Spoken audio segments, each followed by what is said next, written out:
Bom, agora nós vamos receber Denise Gentil. Mas a Denise Gentil tem um fã-clube aqui que é verdadeiramente impressionante. Como a gente gosta dela, né? Como as análises dela são fundamentais. Talvez a economista mais crítica do neoliberalismo em vigor no Brasil, apesar de ter gente do PT que diz que não é neoliberalismo, não é? Uma crítica ácida, mas ao mesmo tempo profundamente embasada sobre a política econômica e a economia política neoliberal aplicada pelo governo Lula III. Ah, não, mas não é que ela critica, ela só critica o governo Lula, não, ela criticou o Bolsonaro, criticou o Temer, ela está aí, né, há anos debatendo, criticou os outros governos do PT, ela é que nem nós aqui. Onde estiverem os trabalhadores, Denise estará. Onde estiver os interesses dos trabalhadores, ela estará, e é por isso que todos amamos a Denise, como diz aqui o Franklin Rios. Então, muito bem-vinda, Denise, querida. Tudo bem? Ô, Mauro, tudo bem? Como vai você? Como vai o seu público? É um prazer imenso voltar aqui, é uma alegria, Mauro. Ser recebida dessa forma tão fraterna, muito obrigada. Você é demais, você é demais. É muito importante a tua presença aqui. Olha, hoje eu queria entender, e acho que todos nós aqui queremos entender, né? O país vem sendo muito impactado, e anúncios, e propaganda, e notícias e tal, de números da economia brasileira extremamente positivos. Então, eu queria que você analisasse um pouco não sei se os números individualmente, mas você analisasse esse cenário do governo anunciando uma fase de pujança econômica como se o Brasil estivesse crescendo em ritmo chinês, a 5, 6, 7% ao ano. Qual é a propaganda governamental e qual é a realidade da economia brasileira, Denise? Eu vou sair um segundinho e já volto, tá bom? Ok, Mauro, ok. Mais uma vez, eu cumprimento a todos que estão aqui com a gente. A minha fala vai ser assim, mais no sentido de mostrar que o governo tem exaltado, né, alguns números que são positivos, por exemplo, o nível de emprego, o crescimento do PIB, né, o combate à inflação, e a minha impressão, né, eu vou usar aqui uma frase que chegou a mim pelo nosso amigo em comum, meu e do Mauro, que é o Gilberto Maringoni. Ele diz uma frase assim: não vamos exaltar distorções como se elas fossem virtudes. E realmente, essa frase para mim me pareceu um bom mote para a gente começar a conversa hoje, né? Então eu queria olhar esses números positivos que parecem muito lustrosos, promissores. Eu queria destrinchar um pouco aqui com vocês, um pouco de lupa, né, para dar uma visão crítica, para não parecer que os frutos do neoliberalismo são vantajosos para a classe trabalhadora, né? Sim, porque, né, nós não vamos naturalizar, chamar de grandes feitos o resultado de uma política macroeconômica pautada no arcabouço fiscal, um teto de gastos que não pode ser superior a 2,5%, e num regime de metas de inflação cujo objetivo é chegar numa inflação anual de 3%. Tá?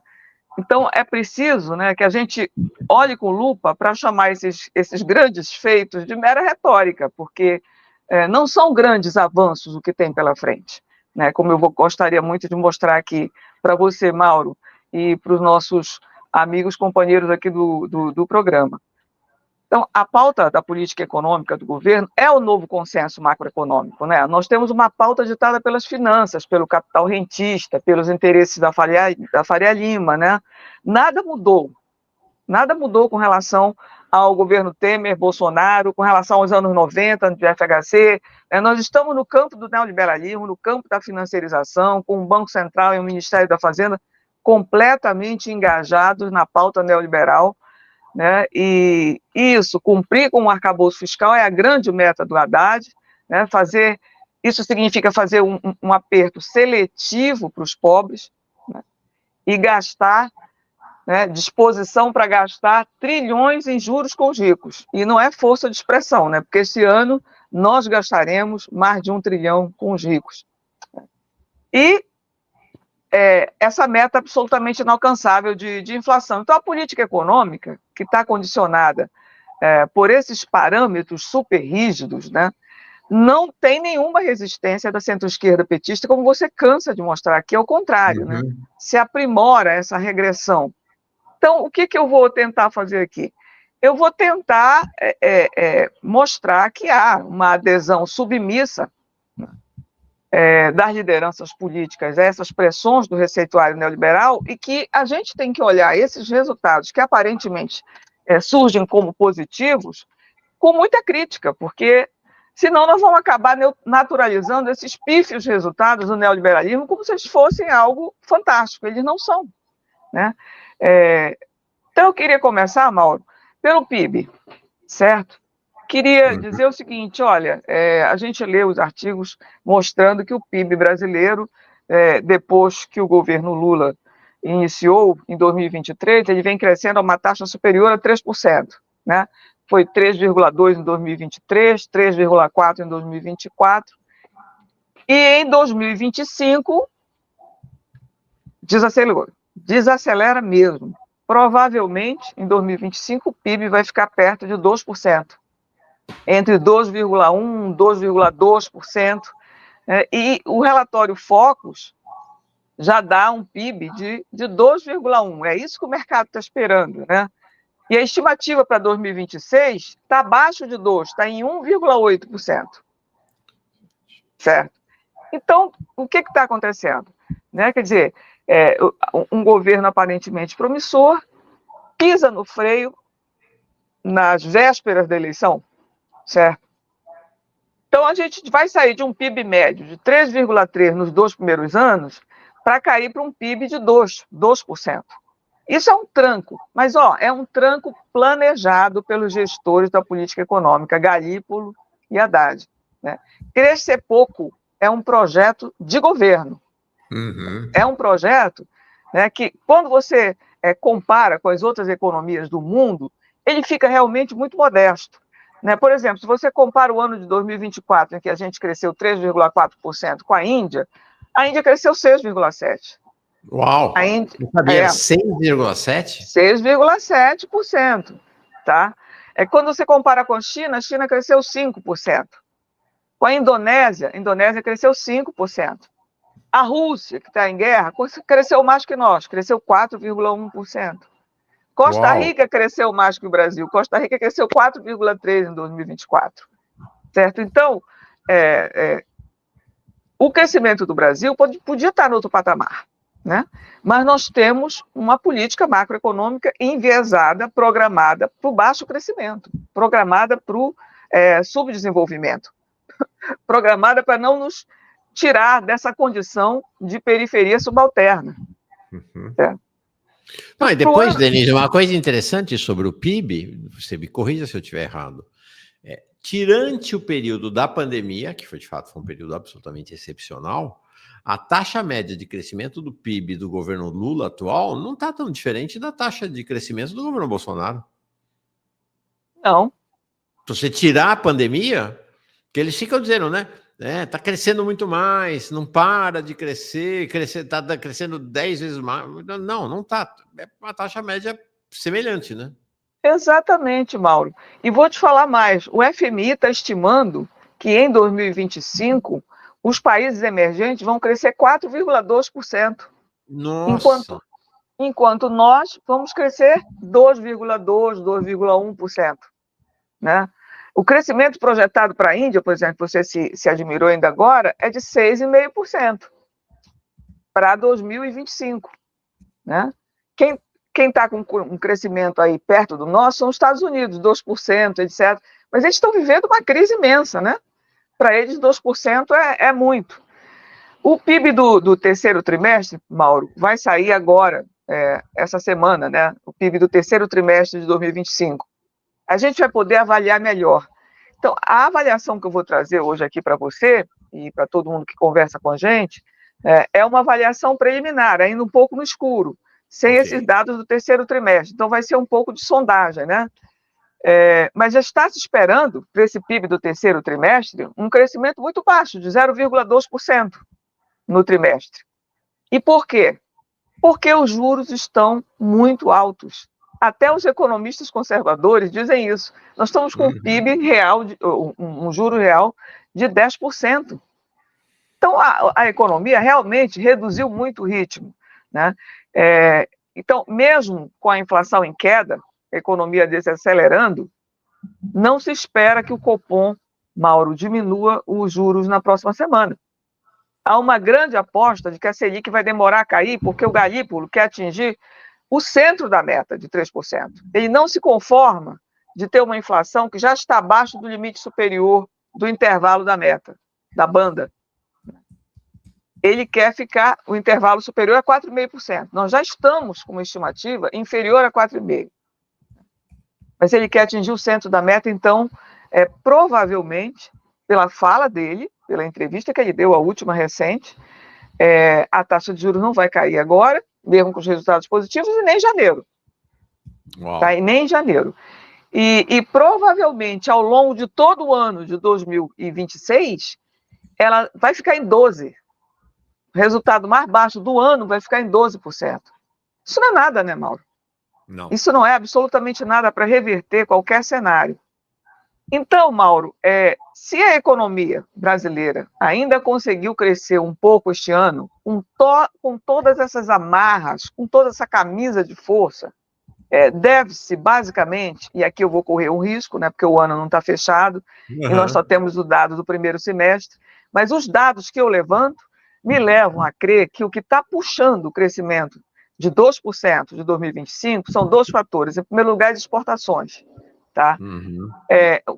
O principal fator, assim, isolado. Por quê? Porque as exportações, Mauro, bateram recorde, né, nesse período janeiro-outubro de 2025. Tá? A demanda externa, com certeza, foi o pilar da demanda agregada total na economia brasileira. Tá? O desempenho do setor do agronegócio é muito forte, né? O desempenho das commodities do agro, como os motores principais do crescimento da economia brasileira, esse ano vai ser, para mim, muito claro, né? Saíram os dados do MIDIC sobre isso, e o acumulado no ano, comparado com o igual período do ano anterior, ou seja, janeiro-outubro de 2025 com janeiro-outubro de 2024, houve um crescimento de 3,6% das exportações no agronegócio, né? E 3,2% na indústria de transformação. Estou falando das exportações, certo? Então, o crescimento das exportações em outubro, só em outubro, foi de 9,1%. Mesmo com o problema das tarifas, tá? E isso que eu ia falar, né? As tarifas pareciam ser o fim do mundo, mas o que você está dizendo é que, com tarifa e com tudo, as exportações... As tarifas diziam o seguinte, acabou o mercado externo brasileiro, então estamos ferrados, tal. É o mercado externo que está sustentando um dos vetores, estou esperando o segundo, do crescimento da economia, desse crescimento de voo de galinha. E de voo de galinha não, desse crescimento medíocre, né, da economia. Isso, eu já falo dessa questão das tarifas e do impacto delas. Vou falar dos dois outros fatores que eu falei para você, que eu ia dizer que eu acho que estão puxando esse estímulo da economia brasileira, que embora bem baixo, tá? 2% não é nada para nós, como eu mostrei com relação aos outros países. Tem outros dois fatores que... O segundo é o dinamismo no mercado de trabalho, né? A ocupação e a renda cresceram em 2025, né? E o terceiro é a manutenção do gasto com transferências de renda para as famílias. Tá? O governo consegue sustentar um crescimento do gasto primário, porque tem muito gasto fora dos limites do arcabouço, certo? E isso é uma estratégia, né? Isso é uma estratégia. Você vai empurrando alguns gastos para fora. Então, você gasta mais com os militares fora do arcabouço, você gasta com precatório fora do arcabouço, você vai juntando gastos emergenciais para fora do arcabouço, e isso vai dando um impulso para a economia, certo? Então, os programas sociais também estão sendo mantidos, embora tenham diminuído um pouco, né? Mas estão sendo mantidos. Então, são esses três fatores: exportações, né? Gasto primário, que tá aí subindo, e o dinamismo do mercado de trabalho, que é puxado, evidentemente, por essa situação aí. Então, Mauro, o aumento da exportação e do gasto público... Uma ponderação dos 3 fatores, exportação, gasto primário e gastos sociais, os únicos desejáveis pelo governo, o único desejável do governo é a exportação, né? Os outros 2 são considerados indesejados pelo governo, combatidos. O governo não quer saber de aumento do emprego, nem de aumento de gasto primário, nem de aumento de programa social, né? Não, de jeito nenhum. Inclusive, o governo não quer saber de um PIB superior a 2,3%, 2,4%, porque esse é o teto do nosso crescimento. A gente não pode crescer acima desse PIB potencial, né? Esse PIB potencial estabelecido na modelagem do Banco Central é um teto de crescimento para nós. Para o Banco Central, assim que a gente atinge esse teto, a taxa de juros tem que subir. Então, crescer é um problema. O Galípolo tem dito isso várias vezes, né? Que é preciso diminuir para chegar no ponto do PIB potencial. Mas voltando aqui, Mauro, né, nessa história de que o Brasil ele teve um recorde nas exportações, mesmo com as tarifas dos Estados Unidos, né, e por que isso aconteceu? Né? Porque o Brasil desviou exportações que eram dos Estados Unidos para outros mercados. Então, o Brasil desviou exportações para a China, exportações de soja, de ferro, de petróleo, grande parte foram desviadas para a China, né? Desviou também para a União Europeia e para o Oriente Médio, carne, açúcar, celulose, combustível, né? Que perdeu para os Estados Unidos foi compensado para esses mercados aí. E para aliviar mais ainda para nós, os preços internacionais de petróleo, café e açúcar e proteínas animais estavam no bom nível. Então, deu para a gente remanejar esses mercados e ter aí um bom resultado, né? Mesmo com o câmbio apreciado, sabe, Mauro?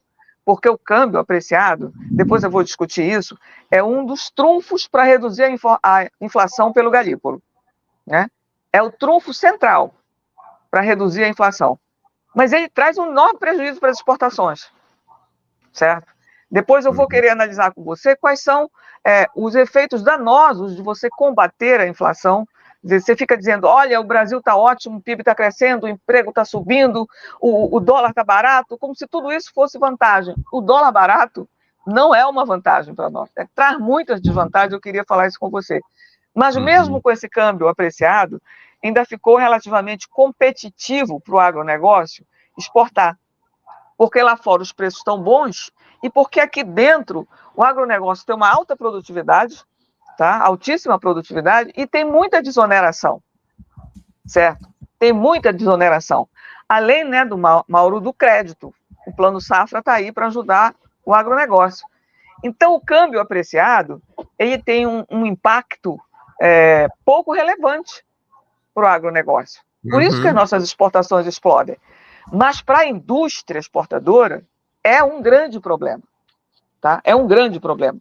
E isso traz problemas para a classe trabalhadora, porque a indústria, como nós vamos ver daqui a pouco, ela é responsável pelos melhores salários e pelos empregos formais na economia brasileira, certo? Então nós estamos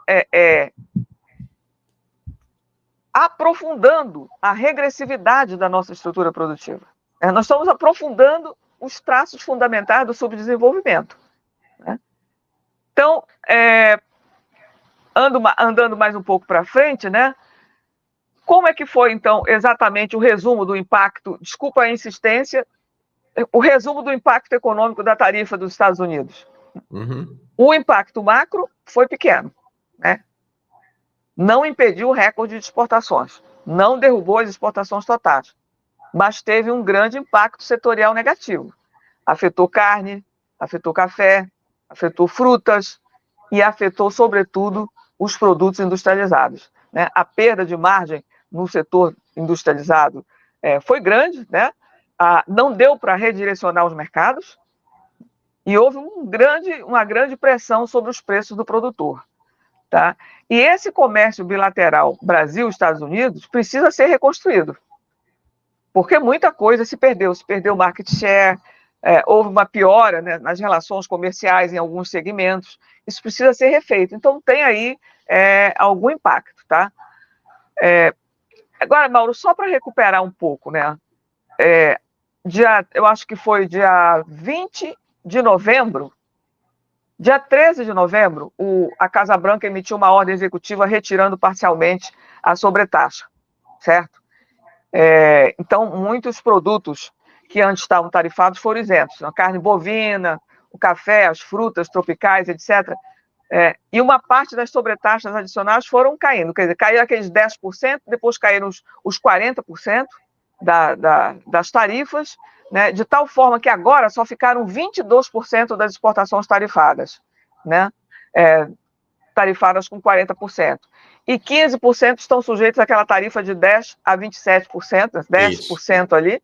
Então, permanece alguma coisa tarifada. Por exemplo, pescado permanece tarifado, mel, uva, produtos industriais, como eu disse, né? E é muito interessante, Mauro, tocar nesse assunto, porque os Estados Unidos não reduziram essa tarifa por eficiência da diplomacia. É claro que a diplomacia trabalhou, mas a maior carga para a redução dessas tarifas foram as pressões internas dos Estados Unidos, né? Foi o aumento da inflação nos Estados Unidos. Quem paga pelas tarifas são os trabalhadores, né? As tarifas funcionam como um imposto indireto, elas são repassadas para os preços e quem paga por elas são os consumidores americanos, principalmente os trabalhadores. O Trump também estava pressionado pela perda de ritmo da economia, principalmente perda de ritmo da indústria, onde o investimento e o emprego caíram muito. Então, ele estava pressionado pelos empresários desse setor e também pela perda de popularidade do governo Trump, que chegou a 38%, um estágio mais baixo aí da popularidade dele. As tarifas afundaram a economia dos Estados Unidos e a política do governo Trump, rapidamente, né, foi de tirar essas tarifas, principalmente café e carne, que estavam incidindo sobre o Brasil. Certo? Então não foi química nem petroquímica? Coisa nenhuma. Que química, petroquímica? Isso é babaquice, né? Isso aí foi uma pressão interna danada que o Trump tomou e que não foi nem nessa rodada preciso o Brasil ceder data centers, ceder terras raras, big techs, né, porque havia uma certa pressa na redução dessas tarifas. Mas ontem já estava sendo dito, né, pelo Ministério da Indústria, Comércio, etc., já se falava que na próxima rodada, para liberar os outros produtos do tarifaço, né, que mais de 20% das exportações brasileiras ainda estão sofrendo o impacto, que são exatamente esse setor aí industrial e etc. no Brasil, que tem ainda algum peso. Não tem o peso do agro, mas tem algum peso, né? Já estamos falando que na próxima rodada o Brasil vai ceder, né? Vai negociar data centers, vai negociar com as big techs, vai negociar com as terras raras. Então, vamos esperar o que vem pela frente, se ainda vai ser esse ano que isso vai acontecer, não é? Bom, então... esse gesto do Lula ontem não foi pouca coisa, né? O Lula oferecer ao Trump o Brasil para ser um parceiro secundário dele no combate ao tal crime organizado não foi pouca coisa, né? Um movimento de jeito nenhum, geopoliticamente muito relevante, né? Foi assim, de uma concessão absurda, né? Uma concessão absurda, porque você dizer para o Trump que vai fazer parceria, né, com aqueles órgãos que combatem o narcotráfico nos Estados Unidos significa dar uma abertura para uma inserção de interferência política sobre o Brasil, né? Fora o fato, né, Mauro, de que essa é a pauta da extrema-direita. A extrema-direita que quer fazer esse combate do narcotráfico e da segurança aqui no Brasil, né? E quando você deixa isso para uma parceria com os Estados Unidos, você está entregando uma pauta muito importante, que é a pauta da segurança do Brasil, nas mãos de uma potência que está atacando a Venezuela exatamente com essa justificativa, que está às portas de atacar a Venezuela. Além disso, assim que o Lula deu essa declaração, o Trump deu outra em seguida, dizendo assim, olha, qualquer país que a gente ache que esteja vendendo drogas para os Estados Unidos vai sofrer o mesmo ataque que nós vamos fazer à Venezuela. Ou seja, não adianta o Lula se fazer de parceiro, né? Não adianta fazer concessões, porque se tiver que atacar com essa justificativa, os Estados Unidos vão atacar, vão nos agredir com essa justificativa. Então, assim, é uma concessão.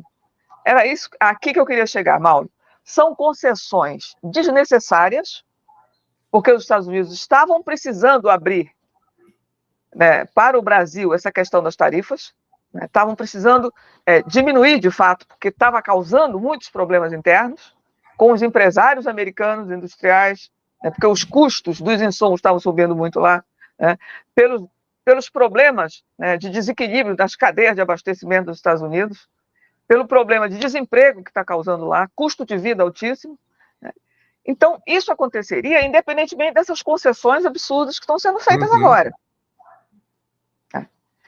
Então, Mauro, eu queria conversar com você hoje que as exportações, elas estão assegurando um fôlego para a economia brasileira, assim como também os gastos primários do governo, mas a economia está desacelerando em 2025, porque outros fatores estão sendo mais fortes do que esse recorde das exportações.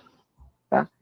E os outros fatores, eu já estive aqui outras vezes conversando sobre o mesmo assunto, peço desculpas ser repetitivo, mas infelizmente a realidade se mantém, então a gente tem que falar sobre ela, essa é a nossa peça de combate, né? É a política monetária de juros elevados, né?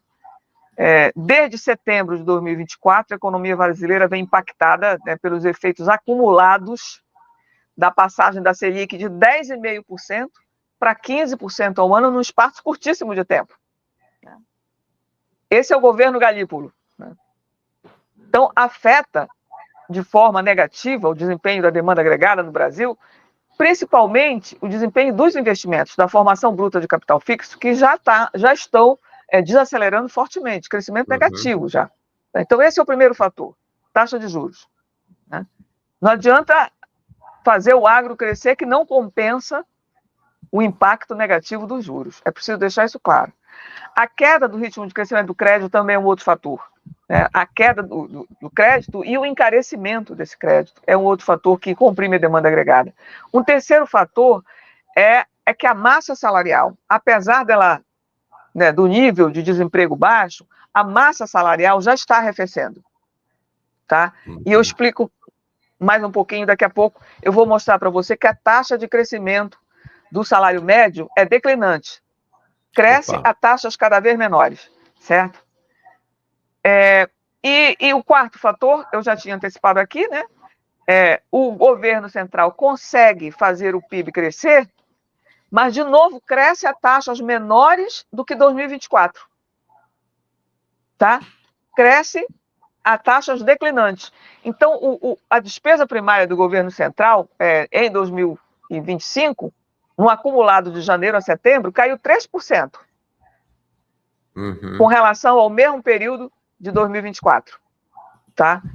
Então, nós temos aí um período de compressão fiscal, né? Compressão fiscal, redução de gasto relativamente a 2024. Então, de fato, né, o governo Lula tem se esforçado para conter o ritmo de crescimento das despesas obrigatórias, né? É aquilo que você chamou aqui de pente fino no cadastro de recebedores do Bolsa Família, pente fino no BPC, né? Endurecimento da regra de reajuste do salário mínimo, que aconteceu em dezembro do ano passado, há quase um ano atrás, né? Endurecimento da regra de acesso a esses benefícios do BPC, LOAS, né? Então, a economia brasileira ela está sofrendo a repercussão nesse terceiro trimestre do que foi o tranco no segundo trimestre de 2025. Uma queda do investimento de 2,2% negativos, né?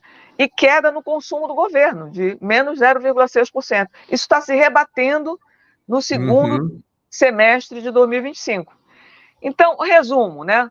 A combinação de uma política monetária e de uma política fiscal altamente contracionista, num cenário internacional complicado, né, complicadíssimo, um cenário geopolítico de elevadas incertezas com relação ao que vai acontecer com a América Latina, né, isso vai diminuir muito o ritmo de crescimento da economia brasileira, certo? Não sou só eu que estou dizendo isso, viu, Mauro? Estimativas do IPEA já... Quando você diz vai diminuir o ritmo de crescimento, é em 2026 ou também nos anos à frente? Bom, só dá para enxergar 2025, que vai realmente cair de 3,4 para 2. Tá. né? E 2026, que está se esperando 1,7. Para frente, Mauro, existem estimativas. Agora, eu não acredito nelas, entendeu? Tá bom. É chute mesmo. É muito chute, tá?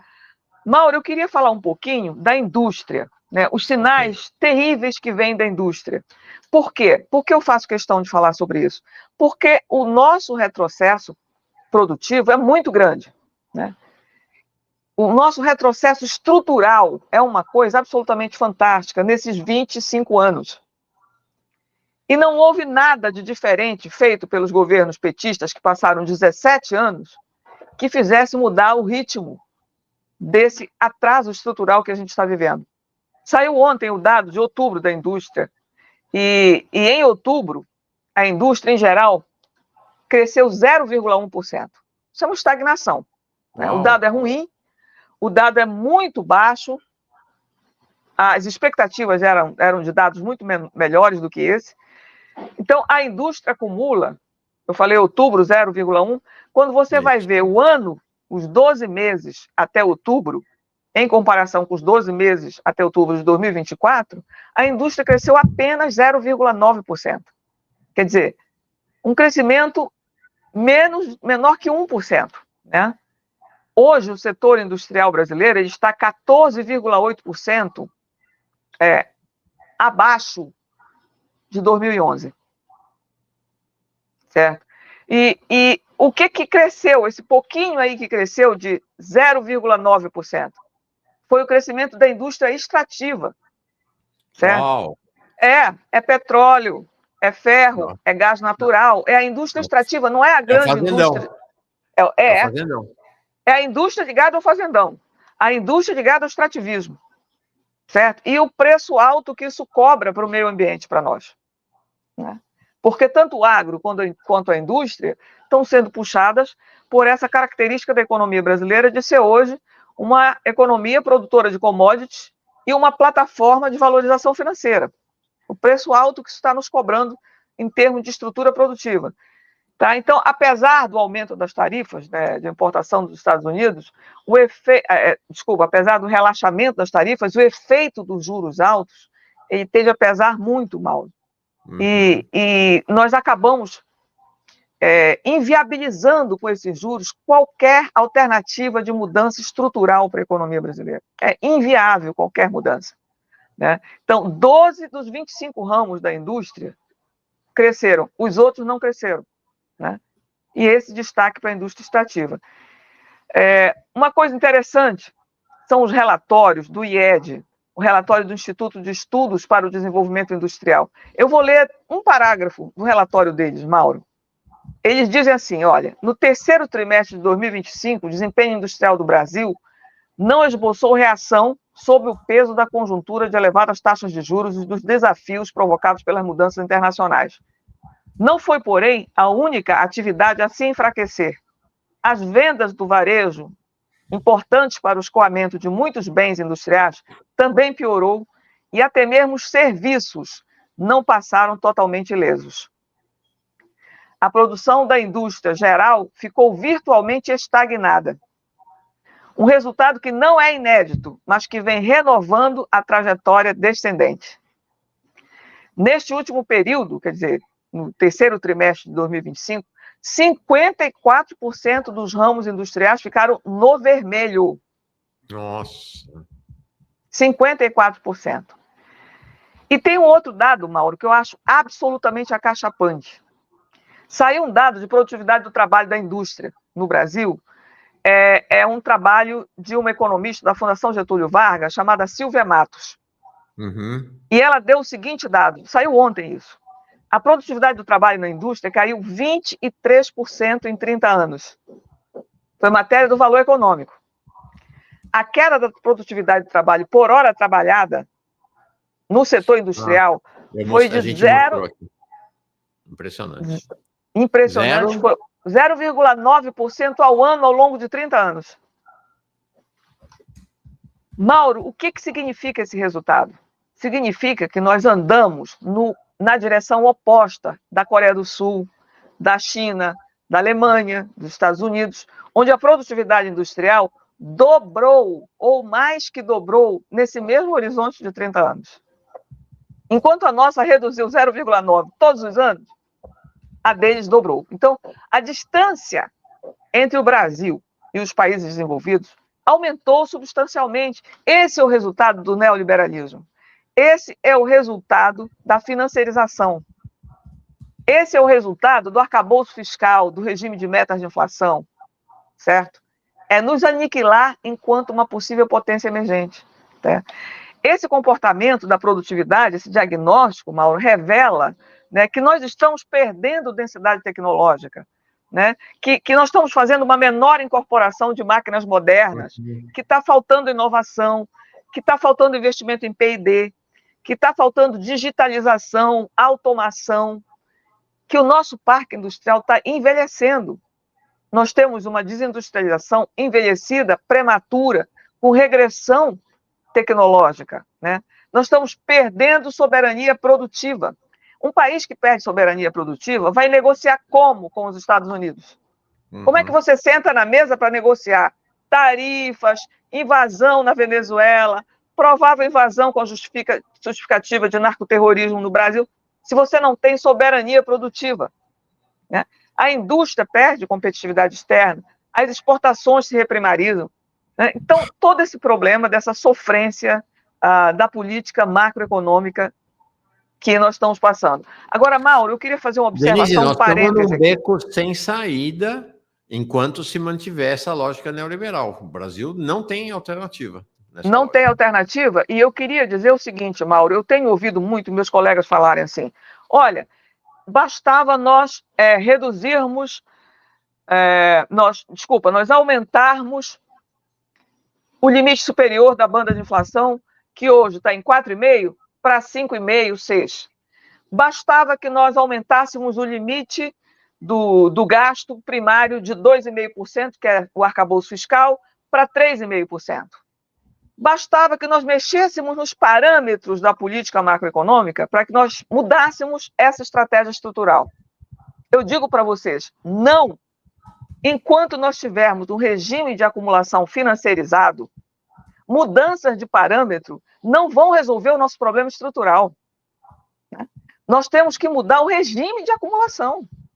Nós temos uma economia comandada pelos rentistas, comandada pelos setores parasitários da economia brasileira, que vivem às custas de juros altos, câmbio valorizado, né?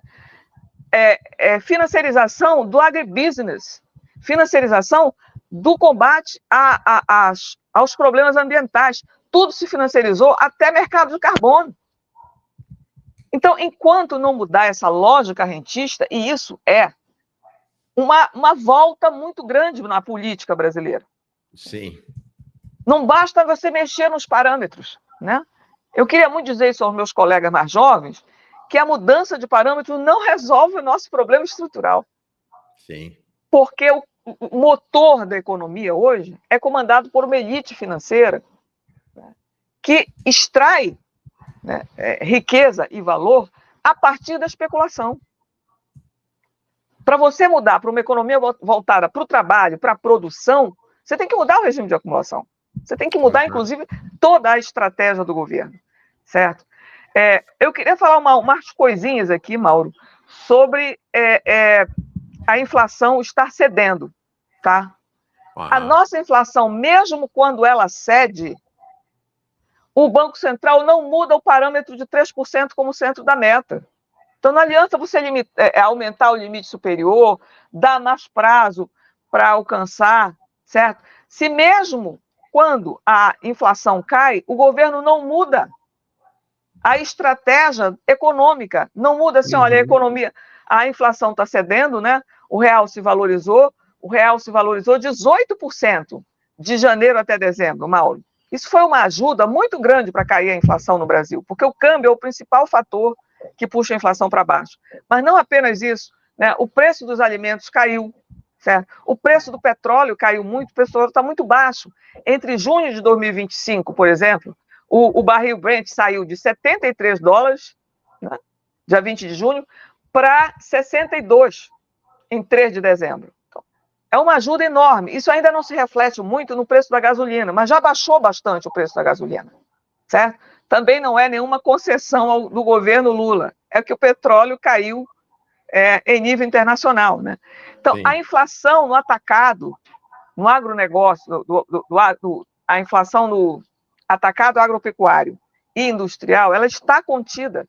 Ela subiu um pouco em novembro, mas ela está contida desde o início do ano. Isso é muito importante porque nós vamos comprar insumos mais baratos, matérias-primas mais Sim. acessíveis. Então, a inflação está caindo, mas, né, o Boletim Focus ainda aponta uma inflação um pouco inferior ao limite superior. E aí, Mauro, a gente não consegue sair dessa política de juros altos. Uhum.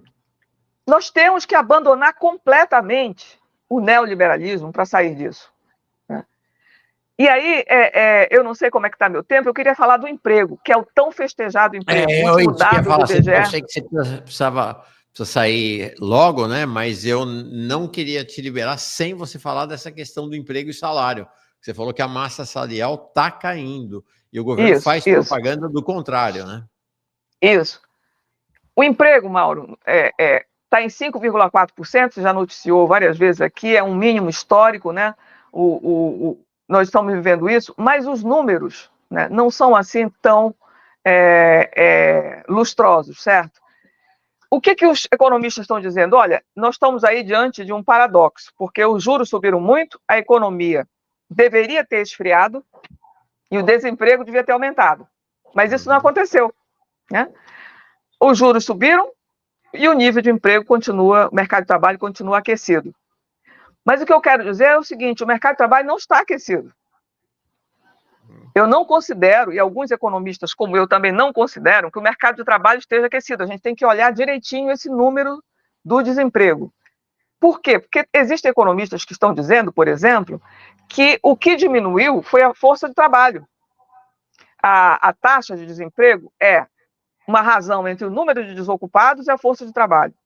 Então, o denominador, né, a força de trabalho, é que está diminuindo. Então, fica parecendo que você tem um nível de emprego, né, alto, quando, na verdade, é um problema aí de aritmética, né? Mas tem um outro argumento que é dado pelo Oreiro, que é um argumento muito interessante. O economista Oreiro escreveu um artigo recentemente que se chama "O mercado de trabalho no Brasil está aquecido?" Interrogação. E o que ele mostra? Ele mostra que entre janeiro de 2023 e outubro de 2025, a taxa de desocupação e de subocupação, né, na média móvel dos últimos 12 meses, ela caiu de 15% para 10%. Foi uma queda substancial nos subocupados e nos desocupados. Mas a taxa de crescimento do salário real da economia também caiu. A média móvel, né, da taxa de crescimento do salário real da indústria, por exemplo, caiu de 6,9% de janeiro de 2023 para 2,3% em outubro de 2025. Então, você tem um movimento de redução dos desocupados e subocupados, mas os salários não sobem. A taxa de crescimento do salário real cai, tá? Então, ele dá um outro exemplo. A taxa de crescimento do salário real do setor privado, com carteira assinada, na média móvel de 12 meses, caiu de 4,9% em janeiro de 2023 para 0,6% em outubro de 2025. Então, a taxa de crescimento real do rendimento médio do trabalho principal habitual caiu, né, de 11% em janeiro de 2023 para 9,7% em outubro de 2025.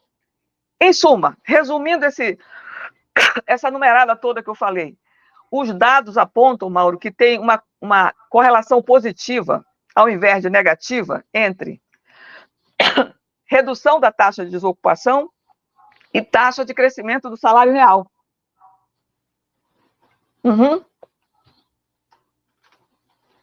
O que significa que o mercado não está sobreaquecido, como afirma o presidente do Banco Central.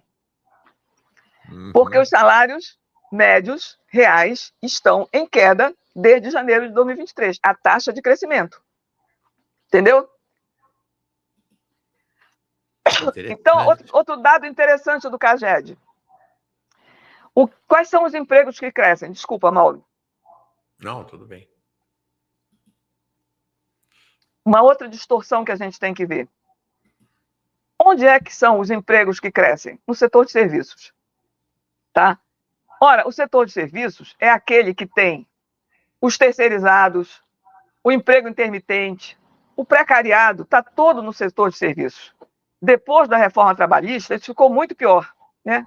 O patamar de emprego mudou. Não só o patamar, mas a qualidade do emprego muda. Nós vamos ter uma quantidade de trabalhadores precarizados muito maior depois da reforma trabalhista. Enquanto que na indústria de construção, né, o crescimento do emprego na indústria é irrisório, certo? Então, isso demonstra o quê, Mauro? Que o nosso setor industrial está definhando, mais uma vez vou repetir, né, que essa estrutura produtiva não mudou nada nesses últimos 3 anos de governo Lula, né? Nesses 17 anos de governo, a gente continua empregando muito mais no setor terciário, nós estamos inchando o setor terciário, onde tem os piores empregos, menor remuneração, informalização, precarização. E tem uma outra coisa assim que eu quero chamar a atenção. O salário médio de admissão, em outubro, é um salário médio muito mais alto de 2.304. Isso foi trazido assim como um número lustroso. Mas o salário médio do setor de serviços é muito menor do que o salário médio da indústria. O da indústria é de 2.439, enquanto o dos serviços é 2.374. O da agricultura é de 2.126. Então, assim, a média é aquele número esquisito que não dá para você confiar muito. Desculpa, Mauro. Agora eu vou te dar o pior número, tá? Tô até nervosa para te dar esse número aqui, Mauro. Tossindo. Os dados dos CAGED mostram, Mauro, que em outubro houve o predomínio absoluto de trabalho remunerado de 1 a 1,5 salário mínimo. Então, o emprego que cresce no Brasil é o emprego que recebe essa faixa salarial, de 1 a 1,5 salário mínimo, enquanto que houve a eliminação de empregos acima de 1,5 até 10 salários mínimos. Nossa. Ou seja, Mauro, o que o governo trombeteia como uma vantagem absoluta no mercado de trabalho são empregos de baixíssima remuneração, e os que subiram nessa baixíssima remuneração foi às custas da perda dos melhores empregos da economia. Em outubro, houve 23.924 empregos eliminados de pessoas acima de 30 anos e de pessoas de nível superior completo ou de nível universitário. Nossa. Certo? Então, nós não estamos trocando 6 por meia dúzia, né? É muito pior do que isso. 12 por 6, porque nós estamos gerando empregos muito precários. E é isso que está sendo alardeado. Uma apuração do DIEESE também é muito importante. Só um minutinho, Mauro. Tem uma apuração do DIEESE, usando dados do Ministério do Trabalho, que eles chegam à seguinte conclusão. A variação real média dos reajustes salariais acima do INPC em 2025 foi de apenas 0,89%. Menos de 1%. Ou seja, esse suposto aquecimento do mercado de trabalho não resultou em nenhum proveito, um crescimento robusto dos salários acima da inflação. Não tem ganhos significativos para a classe trabalhadora, né? A relação emprego-trabalhador, na média do trabalho, não se converteu em ganhos, porque acima do nível de inflação, só tiveram 0,89% de ganho. Uhum. Certo? Isso são dados do DIEESE, tá, Mauro?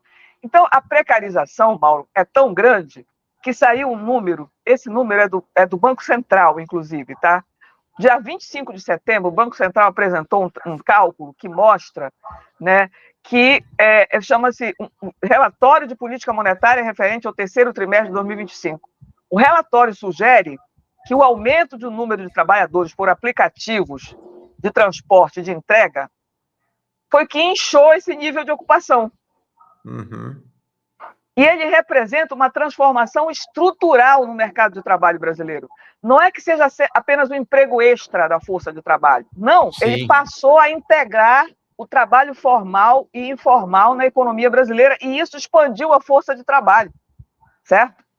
E que trabalhos são esses? São trabalhos de longa jornada de trabalho, de grande vulnerabilidade típica, né? Um mercado de trabalho baseado em tarefas avulsas, serviços sob demanda, vínculos completamente flexíveis, né? Mediados por plataformas digitais, pagamentos por tarefa. Foi isso que aumentou o nosso emprego, né? E isso, para nós, é dramático. Tem um número que fala o seguinte, que o número de pessoas trabalhando em aplicativo de transporte e entrega, aí estão todos os motoristas de Uber, do 99, entregadores de iFood, as plataformas todas, aumenta no Brasil entre 2015 e 2025, terceiro trimestre, tá? 170%.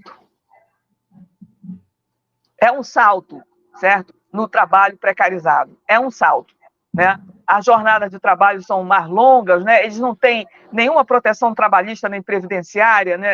As mortes são inúmeras, eles morrem muito facilmente nas ruas, e há uma forte queda na renda média desses trabalhadores.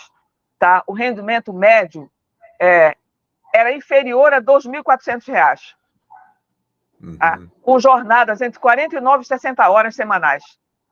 Né?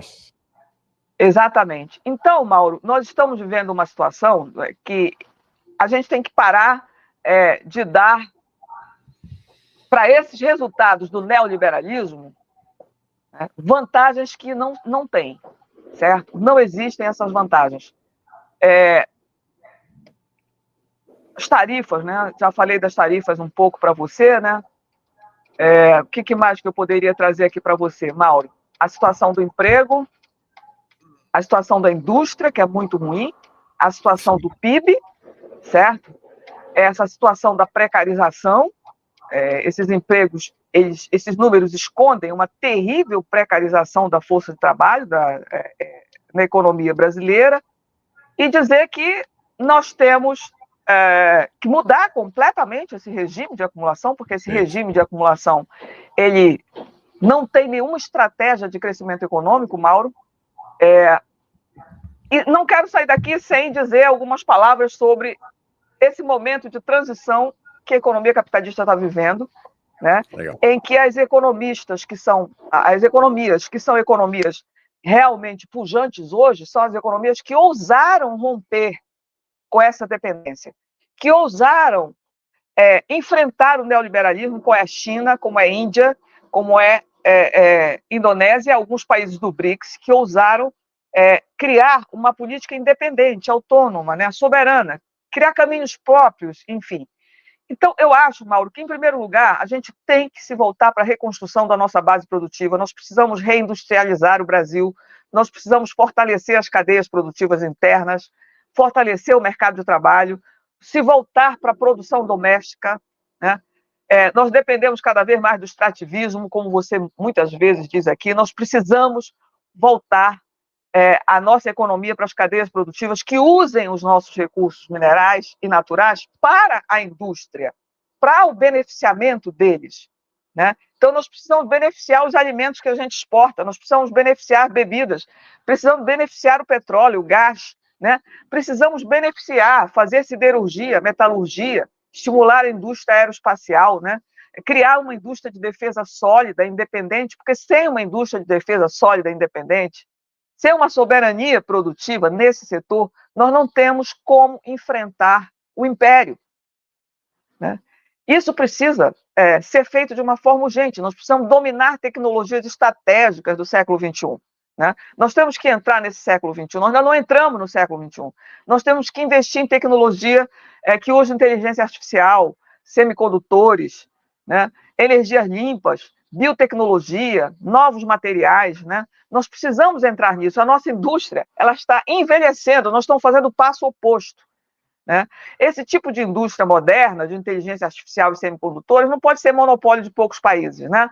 Nós precisamos também ocupar esse espaço, esses campos, senão nós vamos ser condenados a importar produtos e soluções prontas e pagar caros por elas, né? Então, uma terceira coisa importantíssima, nós precisamos afirmar a nossa soberania financeira. Nos últimos anos, nós aprendemos, às duras penas, como é que funciona o fluxo internacional de capitais. O que é estar submetido ao dólar, né? Nesse mundo de alta volatilidade. Nós não podemos depender unicamente do dólar, porque o dólar é gerido por Wall Street. A cada movimento de soberania que nós tentarmos, nós vamos ser atacados pelo mercado financeiro. Então, nós precisamos nos prevenir disso.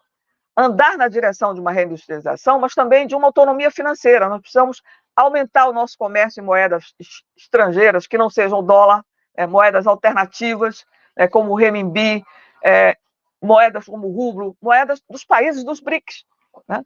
Nós precisamos diversificar as nossas reservas internacionais. O Banco Central já tem escolhido comprar ouro, mas o Banco Central chinês e dos demais países tem feito compras muito mais vultosas em ouros, para se defender, né, da precariedade que o dólar impõe aos países quando eles são atacados do ponto de vista geopolítico, né? Então, nós temos que desenvolver instrumentos regionais de financiamento, né, como o Banco Sul-Americano de Desenvolvimento, né? Precisamos urgentemente controlar os fluxos de capitais especulativos. O Brasil não pode ficar refém da especulação financeira global como nós estamos agora, Mauro.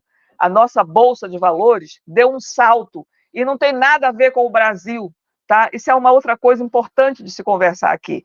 Toda essa especulação fantástica que está havendo na Bolsa, ela não tem ligação com o desempenho da economia brasileira, certo?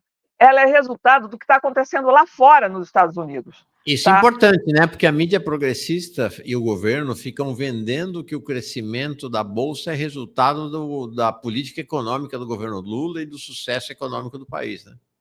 Exatamente. Inclusive, os economistas falam num certo paradoxo, que é você ter uma altíssima taxa de juros reais no Brasil e ter uma bolsa pujante, uma bolsa com uma especulação gigantesca no mercado acionário aqui no Brasil. O que era esperado é que os capitais especulativos se dirigissem todos para o tesouro, para os títulos do tesouro que estão com uma Selic de 15%. E, no entanto, o que está explodindo é a Bolsa. A Bolsa subiu 32% de janeiro a novembro. Em novembro, aliás, foi o maior desempenho da Bolsa. Quem investiu na Bolsa, no Ibovespa, ganhou 6%, 6,5% só em novembro, né? E ontem mesmo, o Ibovespa renovou um recorde, bateu 160 mil pontos pela primeira vez na história. Mas e aí os puxa-saco ficam achando que isso é uma grande vantagem para o Brasil. Estão achando que é porque a economia brasileira está tão... A indústria está tão bem, o agro está tão bem que as pessoas resolveram ir para o mercado de capitais. Nada disso. O que está acontecendo é uma questão externa. Isso não tem nada a ver com a economia brasileira, porque os juros estão muito baixos nos Estados Unidos, estão em queda, né, com a política do Trump, e tudo indica que os juros nos Estados Unidos vão cair ainda mais nesse dezembro, próxima semana, né? Bom, então, com esse menor retorno em juros, os capitais buscam fontes mais rentáveis de aplicação. E aí o que eles fazem? Eles se dirigem para bolsas dos países emergentes. Não só para a Bolsa dos Estados Unidos, né? Onde lá está havendo uma bolha de IA, né?